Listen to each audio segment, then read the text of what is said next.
sidaan ugu baahannahay cunidda, cabidda iyo seexashada. Sidaasi la mid ah waxaan ugu baahannahay xidhiidh. Inaan xidhiidh la yeelano aadamo inagoo kale ah. Cuntooyinka qaar marka aad ku xanuunsato ama ay ku keenaan xanuun, waad ka tagtaa waxaadna ku bedelataa cunooyin kaleeto. Adigoon waxba u noqon cuntadii aad ka tagtay, noloshaadana horey u sii raacataa. Isla sidaas oo kale, xidhiidhada qaar marka ay dhamaadaan, xanuun badan bay leeyihiin, laakiin waa inaad ka tagtaa ood ku bedelataa xidhiidho kale. Noloshaaduna qof uma istaagayso.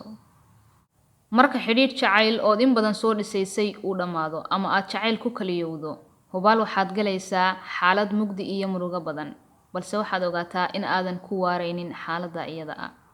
Haddii horey dhaawac farta kaaga soo gaadhay ama aad aragtay qof dhaawac farta ka soo gaadhay dhaawac yar, marka ugu horeysa oo dhaawaca dhiig ka yimaado wuxuu sameeyaa qofkaasi wuu dhuuqaa farta ama nuugaa, haddii kale wuu tuujiyaa si uu uga keeno dhiigga. Wuxuu u tuujiyaa oo dhiigga uga keenaa haddii jeermis uu gudaha u galay si uu uga soo baxo. Wuu dhayaa kadibna wuu duubaa. Wuu dayaa si ay u bogsooto kaligeed. Haddiise subax walbe boogta iyada ah aad ka dhiijisid, waa kasta oo barya aad ka dhiijisid, abid ma bogsoonayso oo biskoon mayso. Hubaal dhaawaca jidhka iyo dhaawaca qalbigu way kala duwan yihiin. Mid walbaana si gooniya baa loo dhayaa oo ka duwan kan kale loolana tacaalaa. Xanuun ahaan iyo dareen ahaanna way kala tagsan yihiin. Marka qalbiga dhaawac kaa soo gaadho, ugu horreyn isku day inaad cabirtid waxa aad tabanaysid ama aad dareemaysid. Qaab cabiritaankana dadku way ku kala duwan yihiin. Dadka qaar baa jecel inay ooyaan oo ku nafisa marka ay ooyaan. Inkastoo in badan aan maqalno nin raga ma ooyo, lagu dhaho wiil walba oo yar iyo nin walba oo weyn.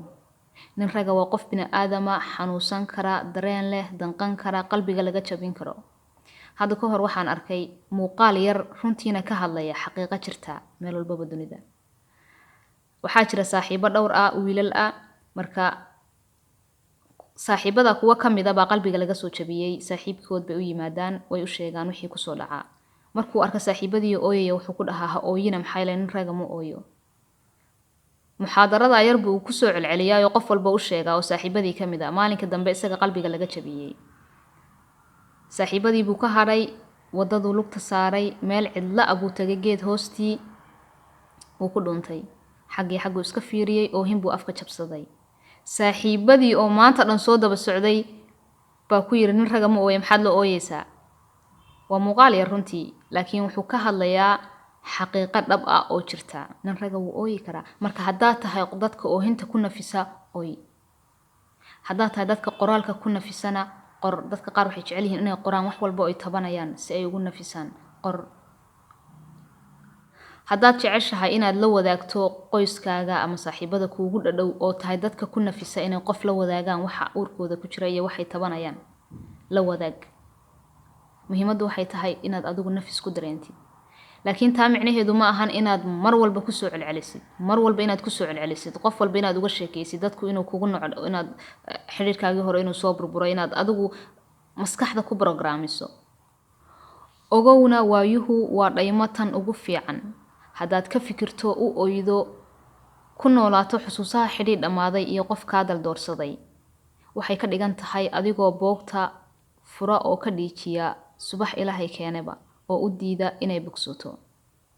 Waxaadna ku mashquuli dhibaatada ku soo gaadhay iyo xaaladda aad ku sugan tahay, halka aad diiradda saari lahayd sidaad uga bixi lahayd marxaladdan aad ku jirto ee mugdiga iyo murugada leh. Dadka qaar waxay sameeyaan waxay col ka goostaan oo khalad ka fahmaan jinsiga kale marka uu dhamaado xidhiidhkii jacayl ee kala dhaxeeyay qofkii ay horey u kala tageen. Haddii nin ay kala tagaan naag wuxuu ka fahmaa dumarka oo dhan inay yihiin khayaamoolayaal, inay yihiin dad aad u xun, inay yihiin dad aan la fahmi karin.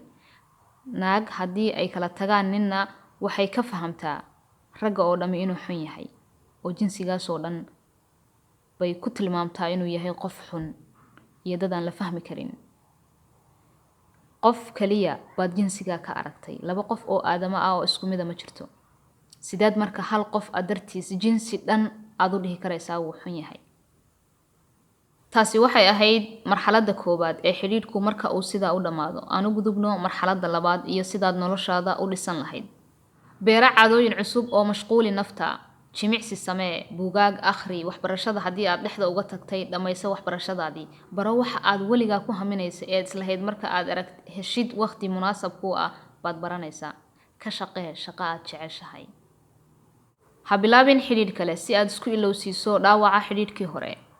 Maxaa yeelay adigu xaaladda aad ku jirto kuuma saamaxayso inaad bilowdid xidhiidh caafimaad qaba.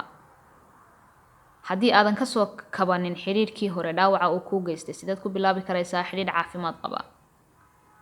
Ma garanaysid oo kuuma cadda jihada aad u socotid iyo hadafkaagu midna. Been ha u sheegin oo xidhiidh ha la yeelanin. Qalbiga ha ka jabinin oo ha khayaamin qof aan adiga waxba kuu geysan oo miskiina. Ma ahan kii ku khayaamay, ma ahan kii kaa tagay, ma ahan kii ku xumeeyey. Qofkaasi si kasta oo uu jacayl kuu siiyo kuma ilowsiin karo jacaylka aad qofkii hore u qabtay. Kaamana saari karo mugdiga iyo xaaladda aad ku sugan tahay. Waa adiga qofka naftiisa caawin karaya ee ka bixi kara xaaladaas. Markaad ka baxdid kadib baad samayn kartaa xidhiidh. Dadka qaar nolosheena waxay u soo galaan sida macallin fasalka intuu soo galay samuurada cashir inoogu qoray oo iska baxay. Waqtiga uu inala joogo waa waqti yar, balse wuxuu inooga tagay manfacaadka ah wax badan. Darsiga uu inooga tagay baan ku intifaacnaa oon ka faa'iidnaa mustaqbalka. Waxay u soo galaan kaliya nolosheena inay cashir ina siiyaan, wayna ka baxaan marka ayna siiyaan. Dadka qaar waxay guulo gaadhaan, wax qabsadaan, wax bartaan, horumar sameeyaan marka ay xidhiidh hore ku soo fashilmaan oo qof noloshooda ka baxo. Waxaan idinka sheekeynayaa sheeko yar oo hadda ka hor aan ka akhriyay buug. Gabadh baa waxay guursatay markii ay jirtay 19 sano wiil ay aad isku jeclaayeen oo aad u wanaagsan. Iyaduna ay u arkaysay marka inuu ahaa ragga kan ugu fiican ee ugu sarreeya. Muddo markii ay isqabeen yar waxay ogaatay inuu isticmaalo dhammaanba muqaadaraadka. Habeenkii uu iska dhaxo markuu danmooda guriga yimaado, markuu danmoodana uu iska maqnaado. Intaa wuxuu ugu daray inuu dilo markii dambana oo u gacan qaado, wuxuu ka jabiyay lug. Reerkooda waxay ugu sheekaysay anigoo jaranjarta ka soo degayaan ka soo dhacay. Maxaa yeelay aad bay u jeclayd, ma doonaysa ceebihiisa inay dadka gaarsiiso. In badan bay u samirtay, waxay u yeelatay uur, isagoo wali sidii u dilay oo isbedelin. Jacaylka ay u haysana wali uusan ka dhamaanin. Maalinkii dambe waxaa la gaaray waqtigii dhalaysay isagoo ka maqan guriga. Isagoo guriga